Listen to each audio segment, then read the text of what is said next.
Hello, I'm Nikki Schiller. Welcome to the programme. We start with our breaking news. Iran and Israel have been launching new strikes on each other as direct military conflict between the two countries goes into a second day. Now, I'll take you to the latest pictures in a moment, but we want to start with the key developments this hour. Iran has targeted ballistic missiles at Israel as its supreme leader vows to inflict heavy blows. It's now being reported that at least 3 people in Israel have been killed. The Israeli Defense Forces says it is continuing to strike targets in Iran. The IDF says they are aimed at removing threats. Previously, nuclear sites and military leaders were targeted. The UN says 78 people have been killed. Iran's supreme leader Ayatollah Khamenei has accused Israel of starting a war. Israel's UN envoy Danny Danon has called Israel's operation an act of national preservation. President Trump has called on Iran to strike a deal with Israel over its nuclear development, but talks scheduled for Sunday seem unlikely to go ahead. In the last hour or so, Jordan has said that it has reopened airspace it had suspended flights due to the strikes. Well, let me take you to the live pictures from Tel Aviv. Our team in Israel say that when the sirens sounded just before dawn, millions of people across the country sought shelter. The authorities in Israel don't allow us to share the exact location of missile strikes for fear it will provide useful information to the Iranian military. But I want to take you to some pictures from central Israel. Now, this is where there was a direct hit by an Iranian missile on a residential building, and in the last few minutes the Israeli emergency services have confirmed that 2 people died when that residential area was hit by a rocket.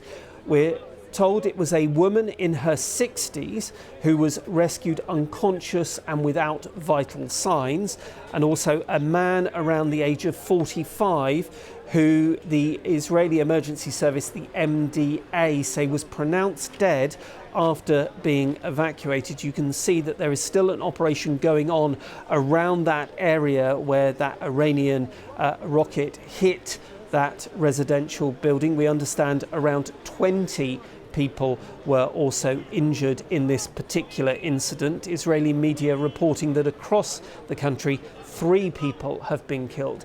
And I want to show you some of the pictures that we've been getting in. You will see the moment that missile hits. Now, the Israeli military says it has been intercepting missiles throughout the night. You can hear in the background the air raid sirens have been sounding as people went to their shelters. Now, in Iran itself, explosions have been heard just outside Tehran, and several blasts were heard at the city's Murabad airport. Now, Iran's raids are a response to Israel's attack on Iranian nuclear and military targets early on Friday. Iran says 78 people were killed and 320 injured in Israel's initial attacks. Well, the Iranian leader Ayatollah Khamenei says Israel has launched a war and will suffer heavy blows in return. Last night, there was an emergency session at the United Nations Security Council.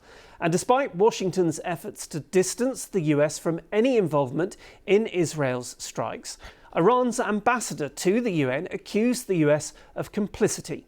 Here is some of what he had to say at that session a few hours ago. The United States' complicity in this terrorist attack is beyond doubt. The officials of the United States have expressly and brazenly confessed their willful aid and assistance in the crimes and gross violations that Israeli regime committed as of last night, including the deliberate transfer of arms. We will not forget that our people lost their lives as a result of the Israeli attacks with American weapons.